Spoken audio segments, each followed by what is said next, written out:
Welcome back to Retrograde, a D&D campaign by Fudged Roll. I am the dunce, Derek Day, and joining me is the corner I'm sat in front of because I'm currently in Timeout. As you can tell by the short runtime of this episode, I may have made a whoopsie and forgot to record the audio during our last game. I will do my best to not be a dum-dum again, but I make no promises. To hopefully right my wrongs and get my Capri Sun back, fingers crossed, I will give you guys a summary of what happened in this week's Lost episode. After entering Claude's establishment for the first time, Stenwick was stunned to see Toad, a previous New Haven tyrant, bussing the tables in a tavern in the sky. Catching up, Stenwick was at first relieved to see that one of his sewer-dwelling pals was still alive, only to be devastated to learn that King DuPont sent a group of guards, including Zachariah, to clean out the rest of the base after our crew finished infiltrating. Toad, grateful to see an old friend, thanked Stenwick for coming to see him, while also asking the lieutenant to return to the base at some point to grab a metal chest for him. Toad was unsure of what was inside the chest, but he was always told by Bugsy and the rest of the tyrants to keep it safe. Listening to Toad's wishes, Stenwick departed, conflicted with the info he just received. Entering into Claude's kitchen, he then climbed a ladder and stood on top of the roof, taking in the floating mausoleum above him. In the meantime, Felix made his way over to Winry's apothecary shop and inquired about turning his chunky berries into potions. Allowing the grungy dwarf to use her lab, he got busy muddling and boiling the berries down into a concentrate. Letting the wine-colored liquid simmer overnight, Winry offered Felix a new potion she had been working on over the past few weeks. Moving out to the deck, Felix took a swig of Winry's Whirly, a swirling galaxy-like potion that sparkled when the sun hit just right. Unsure of what would happen, Winry watched with hesitation as Felix grew thick feathers throughout his beard. Intrigued by the result, Felix bought 3 vials of the potion and left for the tavern once again. Wanting to get to the bottom of the mysterious dark metal, Ironhammer exited the bar and went over to Drada's armaments. Starting up the forge, he tossed the hunk of metal he had kept in his pack into the red-hot coals and watched. Back in his bedroom, Topknot investigated the invisibility vest Felix had given him earlier. Confused by the power this wooden and leather vest had, he dug into it only to find thin, dark metal pipes running throughout the insides. Pulling a piece of the pipe out, he inspected the metal for a second, until droplets of yellow, thick liquid started falling out of the bottom, sizzling as they splashed against the floorboards. At that time, Ironhammer's metal brick sprang a leak, squirting out the same yellow liquid that sizzled as it landed on the streets of Cirrus. With their own glass bottles, they were able to collect a sample of the liquid, with Ironhammer then crafting a new warhammer out of the remaining metal in the forge.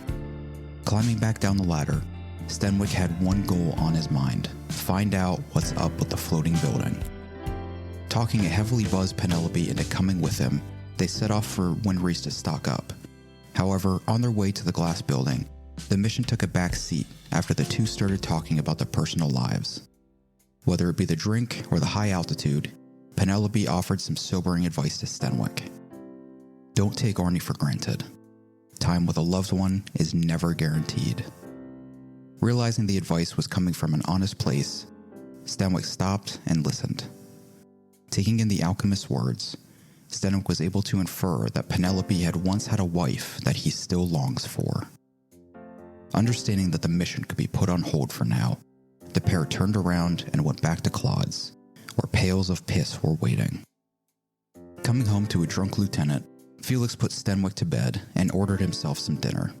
With enough spice and black pepper, the hill dwarf sat next to Penelope at the bar and was able to conjure up a heavy sneeze, blowing out every feather from his thick beard. Ironhammer, following behind, entered the tavern to see the feathers littering the countertop and floor as they fell from the force of the sneeze. Knowing that his dwarf buddy would appreciate the effects, Felix handed Ironhammer one of the vials of Winry's Whirly, which the cleric promptly began to drink. Noticing Ironhammer's face growing more and more flushed, Felix threw himself and Penelope onto the ground as a fireball shot out of the dwarf's mouth, scorching Claude and bursting the barrels of ale behind the bar. After getting the bar owner patched back up, Ironhammer and Felix went back to bed, hoping to not cause any more trouble for the now hairless Claude. Now alone once again, Penelope got himself up onto his feet, only to find an illegible note next to his collection of pails. Desperate to show someone he got top-notch attention, who informed the man that the note was a supply list consisting of a few potions, lockpicking tools, and bombs. Elated to have gotten an answer, Penelope decided to stay and hang out with the Tinkerer and his Hellcat, but was eventually kicked out and back to his bedroom after falling asleep on a stool and snoring louder than Toad. In the morning, a sober Stenwick woke up at the crack of dawn and helped Toad clean up the mess from the night before. As the rest of the squad woke up one by one, Toad served them all a hearty breakfast, as Stenwick headed to the southern end of Cirrus to attend the guard meeting. Entering into the symposium, he stood off to the side in the shadows as Bromnus entered from the other side of the room.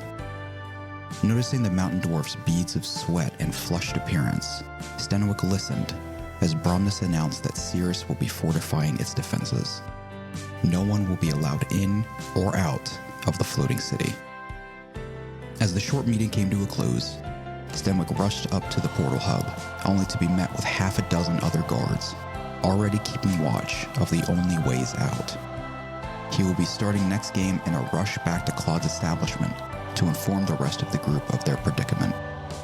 Ending the episode, Ironhammer, Felix, and Penelope all departed the tavern and greeted Winry as she began to open up shop for the day. Pulling his weasel satchel out, Felix immediately got to work with Winry on enchanting the bag to be endless.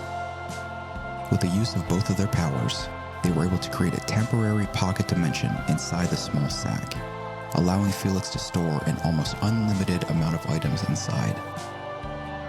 During this time, Penelope went upstairs to inspect the wares, only to come face to face with Tommy John, Winry's young son. Convincing the boy to complete his shopping for him, Penelope was able to find the crystal ball he had used before in the Cirrus Medical Center to track down Felix in the Illuminate Caves. Wanting to get a solid answer as to where his son Starling is, he went into the supply room, alone, and focused on scrying. Remembering the touch and voice of his boy, he called onto the void to show him something, anything, but was instead met with nothing.